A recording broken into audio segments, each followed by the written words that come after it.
허우대는 멀쩡한데 막상 이야기를 하다 보면 속이 텅 빈 사람들이 있죠. 말 안 하고 가만히 있는데 너무 잘생기고 너무 멋있는 거예요. 그런데 이야기를 해보니까 안에 내용이 없어요. 그러면 매력이 반감되겠죠? 그거는 여자도 마찬가지 아닙니까? 아, 너무 예쁘고 너무 좋은 거예요. 이미지도 좋고 좋아 보이는데 겉으로 볼 때는 그랬는데 실제로 대화를 해보니까 영 아닌 거예요. 그러면 역시 매력이 반감이 되겠죠? 이렇게 외적으로는 잘 갖추어져 있는데 내면이 안 되어 있으면 이걸 실속 없다 그럽니다. 근데 우리의 신앙생활이 그럴 수 있어요. 분명히 주일 되면 교회를 가고 신앙생활 한단 말이죠. 모양을 보면은 신앙생활 하는 거 맞고 예수 믿는 사람 맞아요. 그런데 내면에 신앙인의 모습이 없다 그 말이죠. 진짜 중요한 신앙생활의 핵심, 이것을 놓치고 살아간다면 이거 껍데기뿐 아니겠습니까?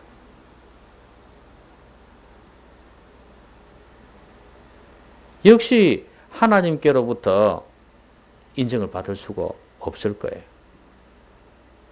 그러니까 우리의 신앙생활이 뭘 놓치고 있는가? 그걸 한번 생각했으면 좋겠어요. 진짜 내가 신앙생활 하는 데 있어서 중요한 게 뭘까? 이걸 놓친다면 겉으로 아무리 화려해도 소용없는 거 아니겠어요? 그러니까 내 중심에 내가 이것만큼은 꼭 기억하고 내 삶 속에서 실천해야 되겠구나 하는 거. 그걸 저는 오늘 말씀을 통해서 살펴보고자 합니다. 예수님의 이 말씀, 여기에는 그 신앙생활의 핵심이 딱 드러나 있어요. 자, 예수님께서 이런 말씀을 하셨습니다. 나는 아무것도 스스로 할 수 없노라. 듣는 대로 심판하노니 나는 나의 뜻대로 하려 하지 않고 나를 보내신 이의 뜻대로 하려 함으로 내 심판은 의로우니라 그랬습니다. 자, 여러분 심판은 정죄라는 단어하고 같다 그랬죠? 그러면 죄가 있다 없다를 판가름하는 거라 그랬습니다. 그러면 주님께서는 내 뜻대로 하지 않고 아버지의 뜻을 가지고 한다는 거예요. 물론 이제 구약 성경도 아버지의 뜻이겠죠. 그렇죠? 또 개인적으로 하나님께서 주님께 일러주신 것도 있겠지만 기준은 구약 성경 아니겠습니까? 이 당시로는. 그럼 아버지의 뜻을 가지고 나는 죄가 있다 없다를 판가름한다는 거예요. 그리고 다른 사람에 대해서 판단할 때도 마찬가지죠. 죄를 판단하는 게 사람에 대한 판단 아니지 않습니까? 그러니까 사람에 대해서 평가를 할 때도 판단을 할 때도 뭘 가지고 한다고요? 하나님 말씀 가지고 한다는 거예요. 좀 더 넓게 보면 어떤 그 당시에 유행했던 사상들, 철학들이 있을 거 아니겠습니까? 그것들도 역시 하나님의 말씀을 가지고 판단하는 거예요. 그 사상은 잘못된 거야. 하나님 앞에서 죄라는 거야. 그거 고쳐야 돼. 이렇게 말씀하셨다는 거죠.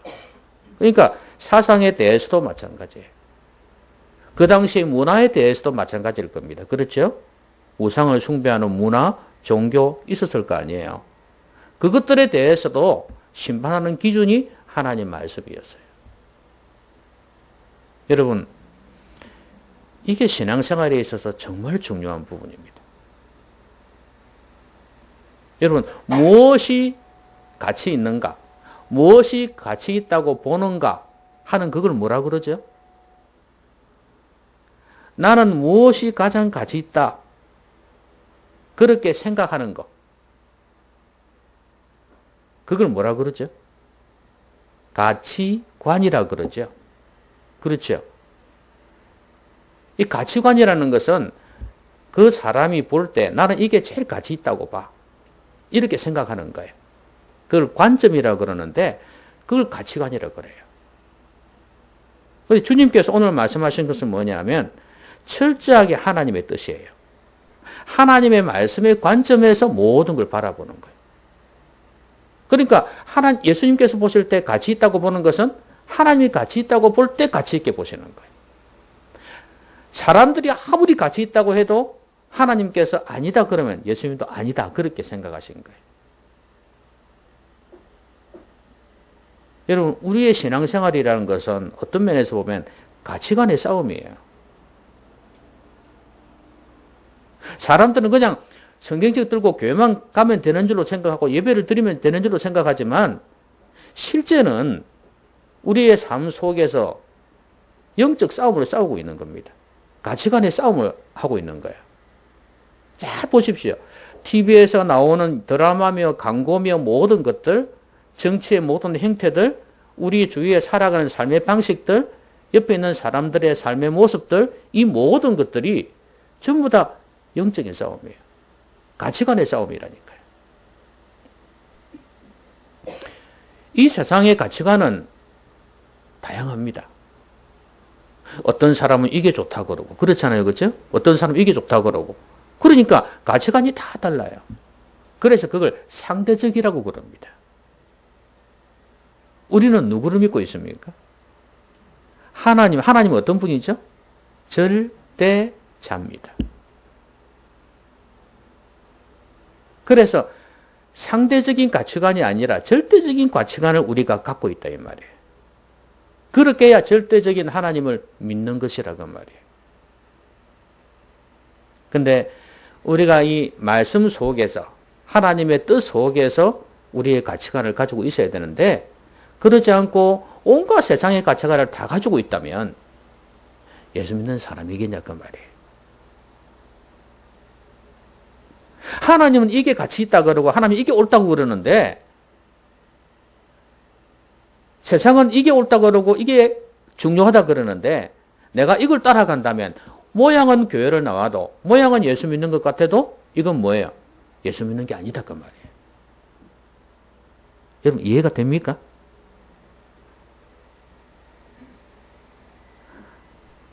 옷은 우리나라 군인은 옷을 입고 있는데 하는 짓은 북한을 이롭게 하고 정부를 빼가지고 북한에 들려주고 그러면 모양은 우리나라 군인인데 우리나라 군인 맞습니까? 아니잖아요. 똑같은 겁니다. 여러분, 여러분의 가치관을 하나님의 말씀 위에 세우셔야 됩니다. 사람을 평가할 때도 사물을 평가할 때도 어떤 사상이나 학문이나 철학을 평가할 때도 항상 하나님의 말씀에 기준해서 기초해서 판단할 수 있어야 됩니다. 다른 사람은 뭐라고 하든지 간에.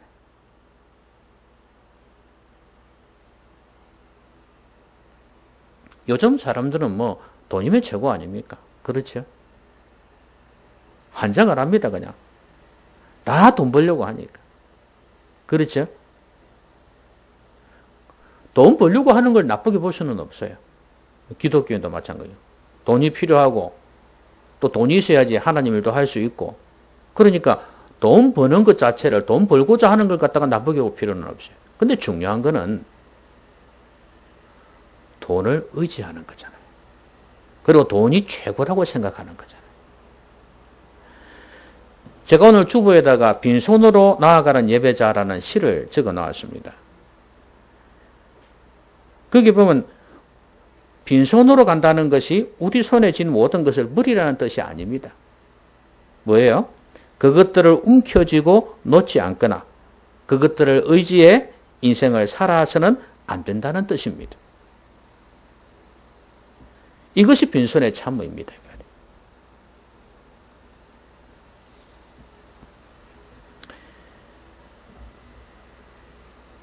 세상 사람들이 생각하는 그 가치관, 이것을 따라가다가는 나중에 큰 코 다칩니다. 인생 다 살고 난 뒤에 헛살았다. 그게 아니었는데 잘못 살았다. 그래봤자 소용이 없다 그 말이에요. 얼마나 많은 사람들이 죽음에서 구애를 합니까? 왜냐하면 잘못된 반석, 모래 위에, 잘못된 기초 위에 집을 세웠기 때문에 그런 거예요. 나중에 홍수가 왔을 때 무너지는 거 보세요.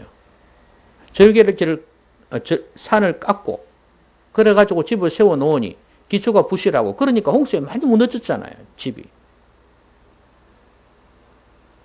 반석같이 튼튼한 집을 지어야 됩니다. 홍수가 올 줄 알았습니까? 몇십 년 만에 큰 홍수가 올 줄 알았냐 그 말이에요. 사람들도 그리 생각해요. 아이고 지금은 내 건강하니까 내 죽음을 생각 안 해. 그런데 여러분 다 죽습니다. 제 주위에 친척들 나이 드신 분들 다 없어요. 옛날에 있었는데 옛날 교인들도 다 한 명, 두 명 다 죽어가고 없어요. 여러분 주위에도 그런 사람 많죠? 같이 전화도 하고 밥도 먹고 그러는데 지금은 없어. 그게 현실입니다, 여러분. 홍수 같은 어둠의 세월이 반드시 온다고 말이에요. 그때 넘어지지 않도록 기초, 단단한 기초 위에 하나님 말씀 위에 여러분 자신들을 세워놓으시고 여러분의 삶을 세워가시기 바랍니다. 이 가치관에 따라서 삶이 결정이 되거든요. 그러니까 여러분은 사람을 대할 때도 마찬가지예요. 내가 어떤 사람과 친구가 되어야 되겠는가?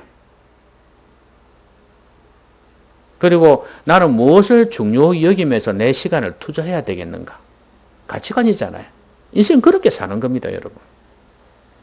근데 아무리 인생 경험이 많아도 아무리 많은 걸 겪어봐도 결론적으로 이 세상의 것은 영원한 게 없더라 이거예요.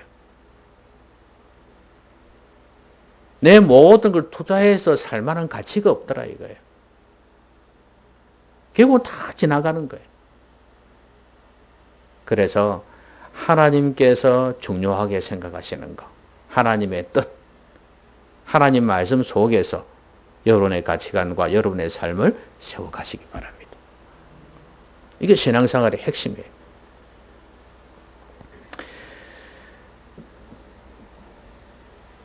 그 다음에 이런 말씀을 하십니다. 만일 나를 위하여 내가 증언하면 내 증언은 참되지 아니하되 나를 위하여 증언하시는 이가 따로 있으니 나를 위하여 증언하시는 그 증언이 참인 줄 아노라 그랬습니다. 세례 요한도 예수님을 증언했죠. 그렇잖아요. 내 뒤에 오시는 분은 그러면서 예수님을 소개하고 칭찬했습니다. 그런데 주님께서는 세례 요한조차도 그 증언도 나는 기대 안 한다 이거예요. 나는 사람의 증언 필요 없다 이거예요. 오로지 누구의 증언? 하나님 아버지의 증언만 나는 받겠다 이거예요. 이게 무슨 말씀입니까? 이 증언이라는 게 뭐야? 이 예수님은 하나님의 아들이다.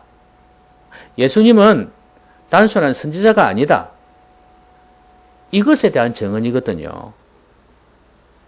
그러니까 예수님이 그냥 일반 인간으로 폐마되느냐 아니면 하나님의 아들로 높임을 받느냐 하는 부분이거든요. 중요하죠.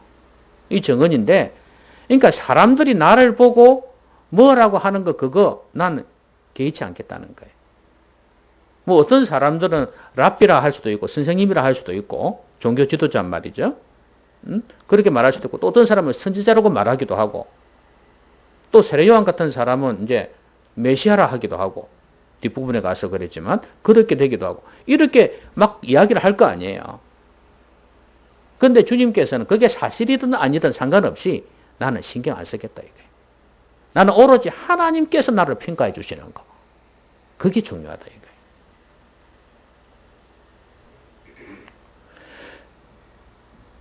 오늘 여기에도 이런 말씀이 있습니다. 44절에 보니까 너희가 서로 영광을 취하고 유일하신 하나님께로부터 오는 영광은 구하지 아니하니 어찌 나를 믿을 수 있느냐. 여러분 지금 이 사람들이 서로 영광을 취했다 그랬죠. 하나님께로부터 오는 영광을 취하지 아니했다. 이게 무슨 말이냐면 서로 사람에게서 인정을 받으려고 했단 말이에요. 예? 하나님께서부터 오는 그 영광, 하나님께서 높여주시는 거 있지 않습니까? 그거는 별로 재미가 없었다는 말이에요. 추구하지 않았다는 거예요. 그래서 주님께서는 사람의 평가라는 것은 왔다가 가는 거 아니겠습니까? 그렇죠? 그렇잖아요. 여러분 대통령 지지율도 어떻습니까? 높았다가 낮았다가 높았다가 낮았다가 그리 되잖아요. 그렇죠? 당 지지율도 마찬가지고 왔다 갔다 해요. 그러니까 정함이 없어요. 그런 사람들의 평가에 귀를 기울일 필요가 없다는 거예요. 그러면 주님께서 이 사람들의 평가에 귀를 기울이고 사람에게서 영광을 취한다면 그러면 사람들이 확 높여줄 때는 어다가 사람들이 욕하면 어떡할 건데. 예수님이 십자가를 질 수 있었던 이유가 뭐냐 하면 사람들이 막 좋아할 때는 막 떠받들었잖아요. 그 나중에 이제 종교인들에 의해서 종교 지도자들에 의해서 이제 이렇게 그 사람들 군인들이고 뭐 무리들이 이제 그 선동이 되어져 갖고 예수님을 못 박아 죽이라고 그러지 않습니까? 그래서 죽일 때는 그러면 예수님 어떻게 해야 되는데? 완전히 기가 팍 꺾여야 될 거 아니겠습니까? 그렇죠? 내 인생 끝났다 이래야 될 거 아니에요. 그런데 그러지 아니하시고 당당하셨잖아요. 그리고 묵묵히 십자가를 지고 가셨어요. 왜 그러냐면 하나님이 나를 어떻게 보시는가 이걸 중요하게 생각했기 때문이에요. 이건 하나님의 뜻이다 이거예요. 아까 앞에서 말한 그 가치관 있잖아요. 그거하고 연관이 있어요. 하나님께서 기뻐하시는 일을 내가 하기 때문에 하나님 나를 인정하신다 이거예요. 나는 하나님의 인정만 있으면 된다 이거예요. 그러지 않았더라면 벌써 십자가에서 내려오셨죠. 얼마나 많은 사람이 박수치겠습니까? 그런데도 십자가에서 죽으신 이유는 하나님의 뜻을 행해서 하나님의 칭찬받겠다는 거예요. 여러분 이게 신앙생활의 핵심 두 번째예요. 여러분은 누구의 인정받기를 원합니까? 사람이야 명예라는 게 있지 않습니까? 그렇죠? 사람들의 칭찬을 받고 싶은 거 거기를 명예라고 그러죠? 네, 그거 누구나 원하죠. 요즘 사람들은 명예보다도 실속을 차린다네. 그죠? 뭐 직보다는 집을 원한다 이런 거 있잖아요. 명예는 금방 가는 거니까 그렇게 이야기를 합니다만은 근데 명예도 사실은 소중한 거죠. 소중한 건데 중요한 것은 사람에게서 인정을 받으려고 하는 거 그거 부질없는 것이라는 거 그걸 우리에게 가르쳐 줍니다. 하나님께로부터 인정받으려고 해야 됩니다. 결혼할 때도 그런 거 많잖아요. 직장에 들어가서도 마찬가지고 그렇죠? 그 상대방의 인정을 받으려고 내 신앙의 중요한 가치관을 놓쳐버리는 경우가 많잖아요.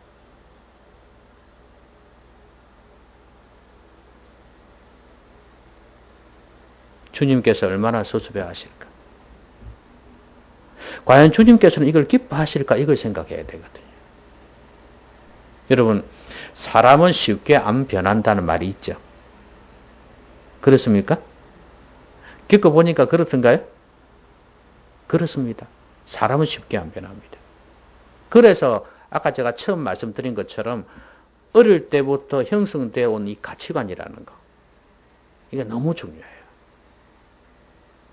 안 믿는 사람이라 해도 사람이 선해 보이고 착해 보이고 좋아 보일 수 있어요. 그런데 만약에 말씀에 기초하지 않은 가치관으로 형성되어져 있으면 아무리 끝으로 좋아 보여도 결국에는 많은 문제점을 가지게 돼요. 물론 교회 다닌다고 해서 반드시 좋은 가치관을 가지고 있다고 생각하지 않습니다.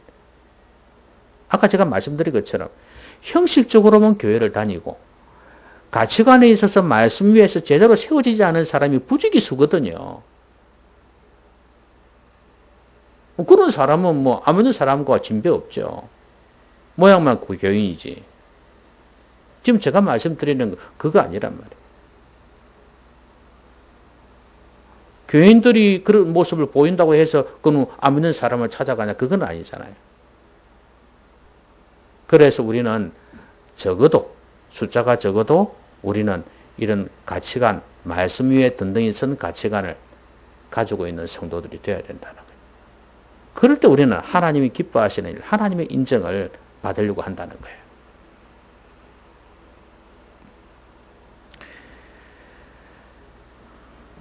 사람은 쉽게 변하지 않기 때문에 사람의 인정을 받으려고 하다가는 삐뚤어진 길로 갈 수 있다는 걸 꼭 잊지 말아야 됩니다. 그건 여러분의 가족도 마찬가지예요. 바울이 결혼하지 않으면 좋겠다고 말한 적이 있죠. 특히 처녀를 두고 그런 말을 한 적이 있었어요.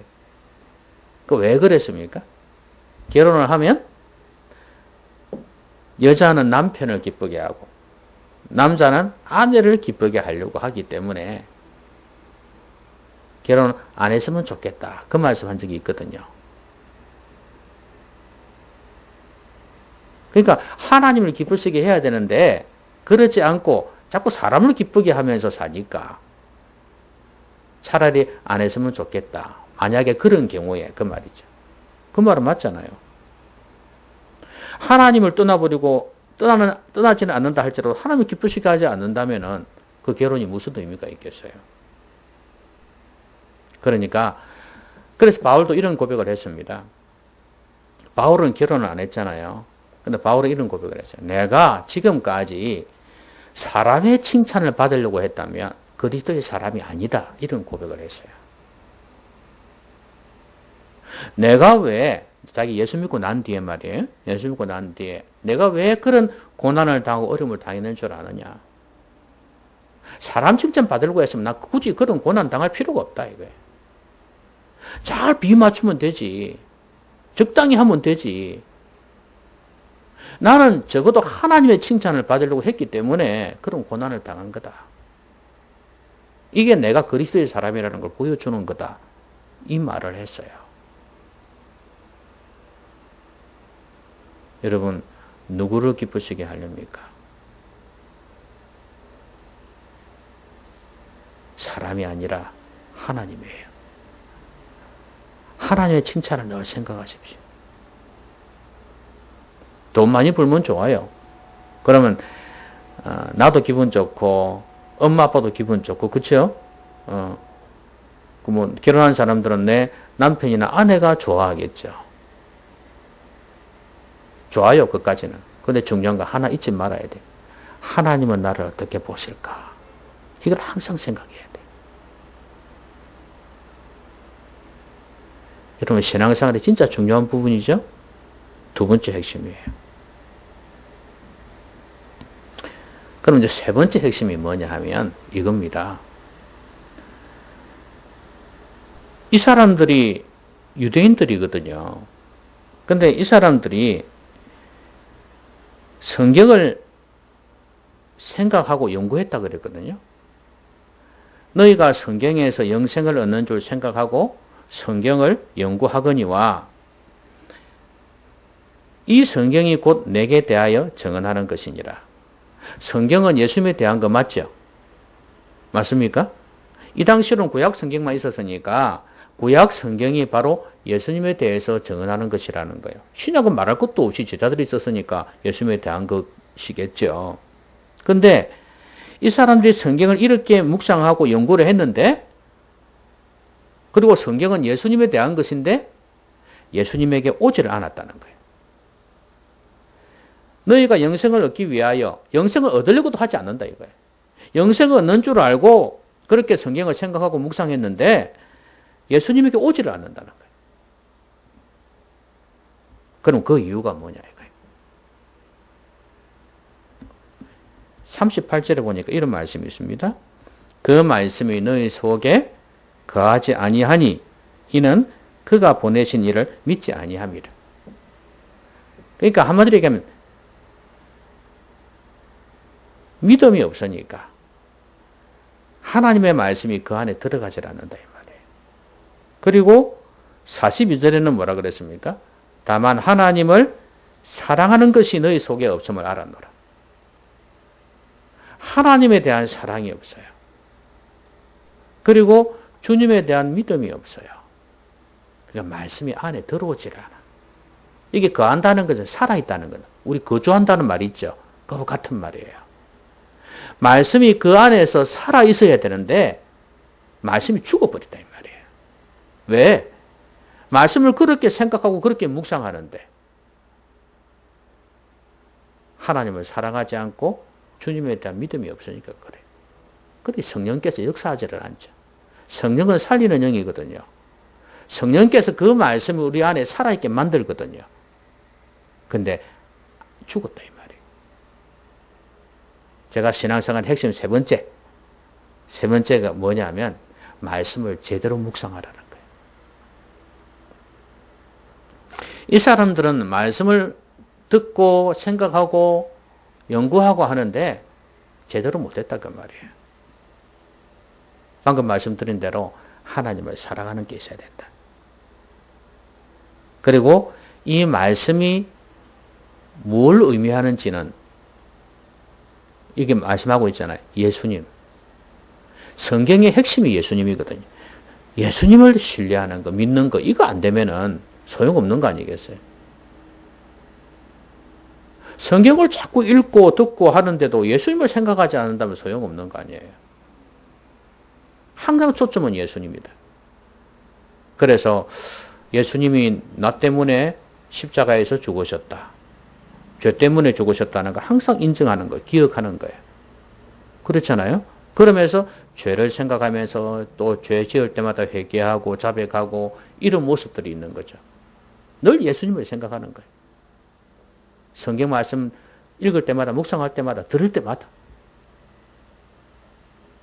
그리고 하나님을 사랑하는 거예요. 내가 오늘도 하나님을 더 사랑해야지. 이렇게 생각하는 것입니다. 이렇게 되어질 때 하나님의 말씀이 그 안에 살아있어요. 여러분, 일주일을 지내면서 하나님의 말씀이 여러분 가운데 살아있나요? 묵상을 해야죠. 그렇죠? 성령 안에 깨어있으면서 묵상을 해야 말씀이 살아있지. 그렇지 않으면 우리 흔히 하는 말로 이쪽 귀로 들었다 이쪽 귀로 나가버린다는 말이 있잖아요. 그렇게 되어버리는 거예요. 예배당 문을 나서는 순간 말씀은 그냥 떠나버리는 겁니다. 말씀에 남아있지 않아요. 그나마 머리에 남아있는 것만 해도 귀한 거죠. 그렇죠? 귀한 건데 내면에 영혼에 남아있으면 더 귀한 거 아니겠습니까?